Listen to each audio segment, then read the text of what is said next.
Bonjour à toutes et à tous. Bienvenue sur LMT 25 ans, le podcast pour raconter l'histoire de Laval Mayenne Technopole. Cette association, que nous appelons également par son acronyme LMT, accompagne et développe le territoire de la Mayenne grâce à l'innovation. Je suis Céline Loury, en charge de la communication chez LMT. Avec ce podcast, nous souhaitons proposer chaque semaine de 2021 un morceau de l'histoire de LMT raconté au travers des conversations avec des membres de l'association, de l'équipe salariée, des partenaires ou encore des entreprises accompagnées qui ont participé à cette aventure collective. Pour ce 23e épisode, je reçois pour la deuxième fois ma collègue Charlotte Duval, chargée d'accompagnement des entreprises au propulseur. Dans cette conversation, Charlotte Duval nous détaille un des programmes déployés par Laval Mayenne Technopole, le Challenge Compétences. Ce programme permet chaque année à une vingtaine d'entreprises de mobiliser les compétences et savoir-faire des étudiants et étudiantes des écoles supérieures du département pour susciter de nouveaux projets d'innovation. Vous allez tout savoir sur ce programme et comment il permet de faire innover les PME. Bonne écoute!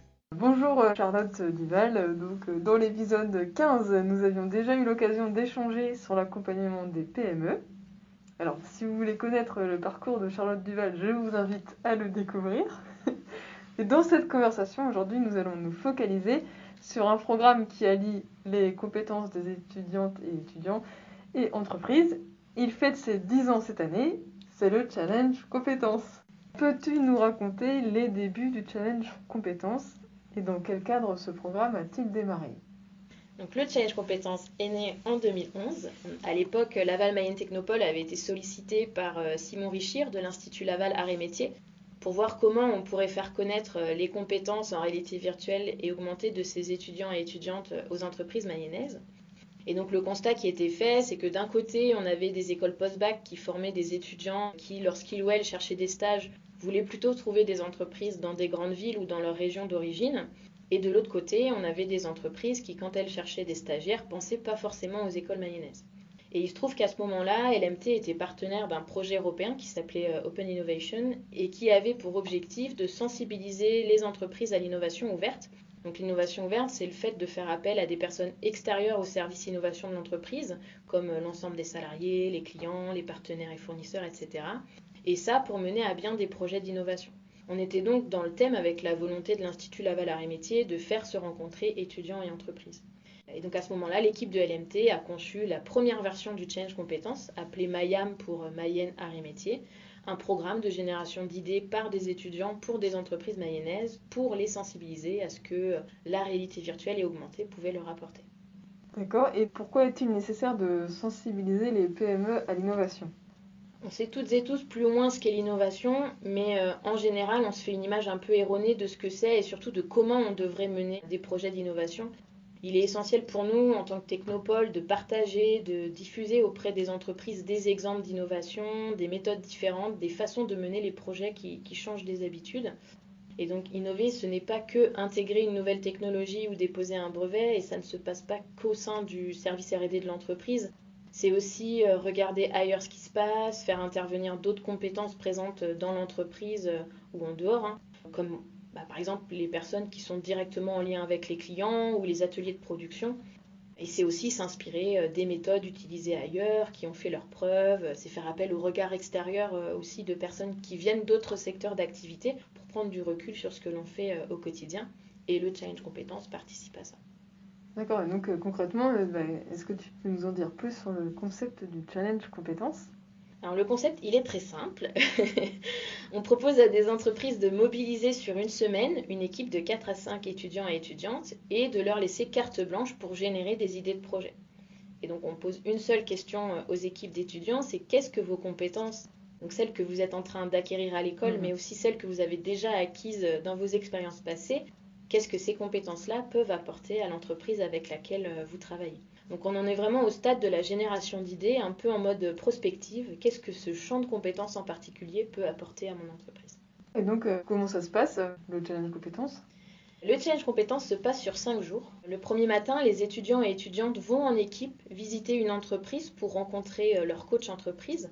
Le ou la coach, c'est la personne qui va les suivre pendant toute la semaine et donc ces personnes vont pouvoir leur faire visiter les locaux, rencontrer les salariés, etc.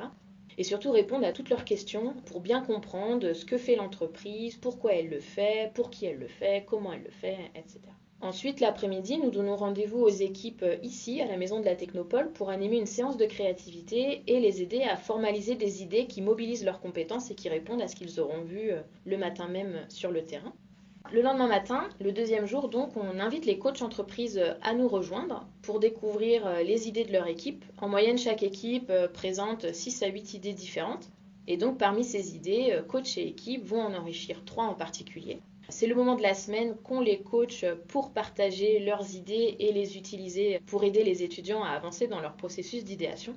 Et donc à la fin de la matinée, chaque équipe va sélectionner avec son coach une idée principale, une idée qui à la fois leur permet de mettre en application leurs compétences et à la fois qui est pertinente du point de vue de l'entreprise. À partir de ce moment-là, les équipes d'étudiants travaillent en autonomie pour réaliser ce qu'on appelle la maquette de leur idée principale. On leur demande de visualiser l'idée proposée et surtout les impacts qu'elle aura sur l'entreprise, ses clients, sur son organisation. Et donc cette maquette, elle peut vraiment prendre plusieurs formes en fonction de la nature de l'idée. Ça peut être une visualisation en 3D, une vidéo de démonstration de cas d'usage, une plaquette de communication ou encore le rétro-planning d'organisation d'un événement par exemple. Et donc le challenge que l'on donne aux étudiants et aux étudiantes dans la réalisation de cette maquette, c'est de répondre à toutes les questions ou au moins à un maximum de questions que se posera l'entreprise le jour où elle décidera ou non de mettre en place l'idée. Donc les équipes travaillent en autonomie pendant cette semaine, mais on ne les lâche pas pour autant dans la nature. Avec l'équipe LMT, on passe très régulièrement les voir pour faire le point sur leurs avancées, pour les questionner, pour les aider aussi à surmonter certaines difficultés. Voilà, on leur conseille d'aller voir telle ou telle personne pour répondre à telle ou telle question ou de faire telle ou telle chose pour pouvoir apporter le plus d'éléments possible à l'entreprise et qu'elle soit convaincue à la fin de la semaine. Et puis il y a également certains livrables qu'on leur demande de réaliser pour les aider à progresser dans leur réflexion et pour que les entreprises puissent garder une trace de ce qui aura été fait. Et puis pour finir la semaine en beauté, on organise une restitution devant un jury le dernier après-midi pour permettre à chaque équipe de confronter ses travaux, d'avoir des retours sur ce qui aura été fait et puis pour permettre aux entreprises de découvrir les travaux de son équipe, mais aussi des autres équipes. Ça participe à ouvrir les idées et les projets. Et après jury, on organise souvent une petite remise des prix pour récompenser là où les équipes les plus méritantes et surtout un petit temps d'échange convivial pour permettre aux entreprises de discuter entre elles ou avec leur équipe et puis avec l'équipe de l'école également. Dans l'année, c'est souvent entre septembre et décembre, hein, c'est ça? Oui, c'est vrai qu'avec les écoles avec lesquelles on travaille, c'est le moment où les étudiants sont les plus disponibles. Ils ne sont pas encore en stage, ils sont là donc entre septembre et décembre. C'est un peu le compromis planning que l'on fait. Voilà, et aussi c'est Laval Mayenne Technopole qui s'occupe de recruter les entreprises. Voilà, ouais, on s'occupe d'organiser, donc à la fois de coordonner les différentes séances, donc définir les dates, qu'est-ce qui a lieu, où et quand, et puis de recruter suffisamment d'entreprises pour occuper tous les étudiants pendant le challenge. Voilà, et après c'est les étudiants, eux, ils choisissent. Ça dépend, ça, en fait c'est avec l'école, c'est quelque chose qu'on définit en amont avec l'école. Est-ce que c'est un tirage au sort bête et méchant, ou est-ce qu'on fait une liste de vœux, Ouais, voilà. ou est-ce que voilà. On voit ça avec l'école, donc certains ont le choix, d'autres n'ont pas le choix, ça dépend. Enfin, même si c'était pas forcément le premier choix des étudiants à certaines entreprises, ça se passe toujours très bien, il y a toujours quelque chose à faire et ça participe à sensibiliser les étudiants au fait qu'il n'y a pas que les grosses boîtes qui sont intéressantes, il y a aussi des plus petites entreprises et il n'y a pas qu'un secteur d'activité qui peut être intéressant, il y a vraiment plein de choses, c'est très riche et ça participe aussi à ça. Oui, à la découverte d'autres univers aussi. C'est ça, de la richesse du monde économique. Oui, le challenge compétences fête ses 10 ans cette année. Est-ce que le programme a évolué depuis sa première édition? Et bien sûr, au fil des années et des retours des différentes parties prenantes, on a adapté, on a enrichi le programme, on a testé des trucs pour voir si ça a amélioré l'expérience de chacun, chacune ou pas.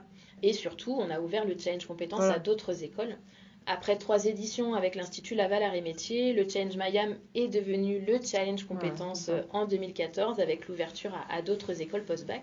En tout, il y a 7 écoles différentes qui ont eu l'occasion de participer au Challenge Compétences. Et pour vous citer nos 3 meilleurs clients, si on peut les appeler nos clients, on a donc l'Institut Laval Arts et Métiers avec les compétences en réalité virtuelle et augmentée. On a également l'Institut d'informatique appliquée de Laval avec des compétences en management des projets informatiques et l'IUT de Laval avec des compétences en hygiène, qualité et commerce pour le secteur agroalimentaire. Et autre date importante dans l'évolution du Challenge Compétences, donc 2021, ce sont les 10 ans du programme, mais c'est aussi l'année de la première duplication du programme sur un autre département, grâce à un partenariat avec Le Mans Innovation sur le département de la Sarthe. Voilà, parce que le Challenge Compétences, il y a à la fois une identité visuelle propre, avec aussi un programme clair, et donc ça permet la duplication sur d'autres territoires. Voilà. Plutôt que de réinventer la poudre, Voilà. on propose à nos collègues Technopole Voilà. de s'approprier le programme et le Challenge Compétences. Et sinon, avez-vous fait quelque chose de particulier pour les 10 ans du Challenge Compétences ? Alors oui, on a décidé de jeter un œil dans le rétroviseur. C'est un peu difficile d'année en année de savoir ce que les projets ont donné, si les entreprises ont donné suite ou pas, si elles sont restées en contact avec les jeunes et les écoles. Et donc on s'est dit que ce serait pas mal de profiter de cet anniversaire pour retourner voir l'ensemble des parties prenantes du Challenge Compétences pour pouvoir évaluer et mesurer les impacts du programme.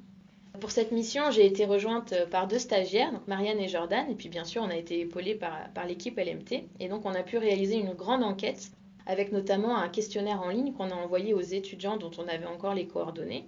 On a également pris un peu de temps avec chaque école, qu'elle participe encore ou non au challenge, pour recueillir leur avis, leur ressenti sur ce que le programme apporte. Et puis enfin, on est allé interviewer les entreprises, d'abord via un questionnaire en ligne, et puis on a organisé une quinzaine d'entretiens qualitatifs avec des entreprises qui avaient déclaré avoir poursuivi quelque chose. Et donc ce gros travail d'enquête, ça nous a permis de mettre à jour les chiffres clés du Challenge Compétences. Donc le Challenge Compétences, c'est 10 éditions. Et comme à chaque fois on organise une session par école, c'est en tout 33 sessions qu'on a organisées avec 7 écoles différentes. 880 étudiants et étudiantes ont eu l'occasion de participer. Et donc ça nous a permis de former 186 équipes de 4-5 personnes à chaque fois. Et ce sont 150 entreprises de tout le département de la Mayenne qui ont pu participer depuis la naissance du programme. Donc pour les plus attentifs et attentifs d'entre vous, vous aurez noté 150 entreprises, 186 équipes. En fait, il y a 20% des entreprises qui ont participé plus d'une fois au Challenge Compétences, que ce soit quelques années après avec la même école pour voir les évolutions de ce champ de compétences, ou avec une autre école pour découvrir de nouvelles compétences. Et notre entreprise championne, c'est la start-up Cyproven qui a participé 5 fois au Challenge Compétences. Et puis enfin, dernier chiffre intéressant de cette enquête, on a pu recenser 33 projets qui ont été proposés par les étudiants pendant le Challenge Compétences et qui ont été poursuivis par les entreprises. Donc ça, c'est la partie un peu résultat quantitatif de cette enquête, mais on a aussi des résultats qualitatifs sur les apports et les impacts du Challenge Compétences.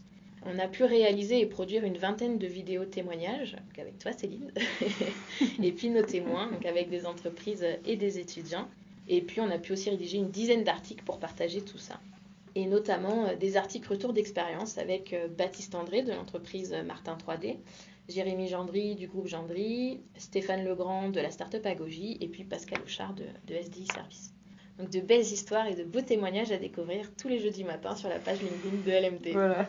C'était mon petit moment promo. Et aussi sur la chaîne YouTube. Et sur la chaîne YouTube. Innover et réussir. Tout à fait. Et selon toi, qu'est-ce qui fait le succès du Challenge Compétences ?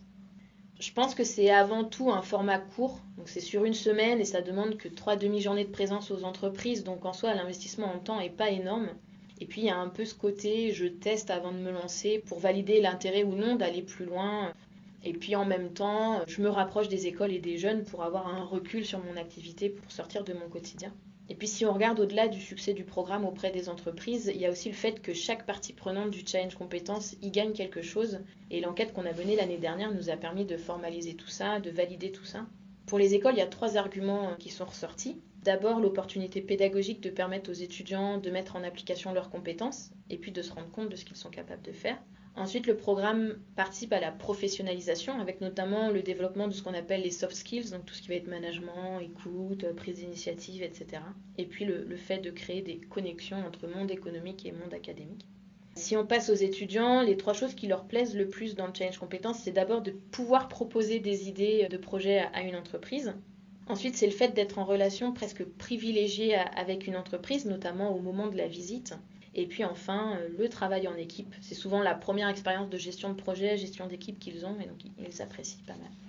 Pour les entreprises, il y a 2 choses qu'elles retiennent en particulier. C'est d'abord d'avoir un regard extérieur sur leur activité. Quand on est à fond dans son quotidien, c'est parfois compliqué de prendre du recul et l'œil neuf des jeunes leur permet de faire ça. Et c'est aussi, deuxième intérêt, de pouvoir découvrir de nouvelles idées pour l'entreprise.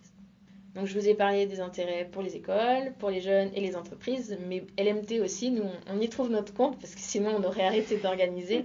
C'est un programme peu engageant pour les entreprises, ça nous permet donc d'aller à la rencontre d'entreprises qu'on n'aurait pas forcément l'occasion d'aller voir sur d'autres sujets. Et puis le Challenge Compétences nous permet de sensibiliser les entreprises et les jeunes à ce qu'est l'innovation et comment on peut innover. Et comme je te le disais tout à l'heure, ça fait partie de nos missions de diffuser la bonne parole sur l'innovation et les méthodes d'innovation. Donc, ça nous permet de générer des projets d'innovation dans les entreprises, donc de participer à leur performance et à leur développement. Voilà, c'est une porte d'entrée vers l'innovation. Tout à fait. Merci Charlotte pour ces retours complets sur le Challenge Compétences, donc qui fête ses 10 ans cette année. Je vais continuer la promotion puisque je vous invite à découvrir les portraits vidéo qui ont été réalisés à cette occasion sur notre chaîne YouTube Innover et Réussir. Les témoignages vont vous donner une idée de ce que cela peut vous apporter en tant qu'entreprise, mais pas que. Vous retrouverez aussi le point de vue des étudiants et étudiantes et sur les articles rédigés sous forme d'enquête. Les écoles aussi donnent leur vision de ce programme. Bien entendu, pour ne louper aucune information, vous pouvez vous abonner à la page LinkedIn de Laval Mayenne Technopole et tous les jeudis matins, vous pourrez retrouver un contenu différent. Sur le site web www.challenge-compétences.fr, c'est aussi une source d'informations privilégiée où vous pourrez retrouver des articles dédiés à cet anniversaire. De même, en ce moment, c'est la période où nous lançons le recrutement des entreprises pour participer au Challenge Compétences, puisque cela commence en septembre jusqu'en décembre. Alors si vous voulez participer à une session, contactez Charlotte Duval, elle pourra vous informer sur les écoles, les périodes, répondre à vos questions et vous inscrire. Et la semaine prochaine, ce sera un épisode en lien avec l'actualité mayonnaise.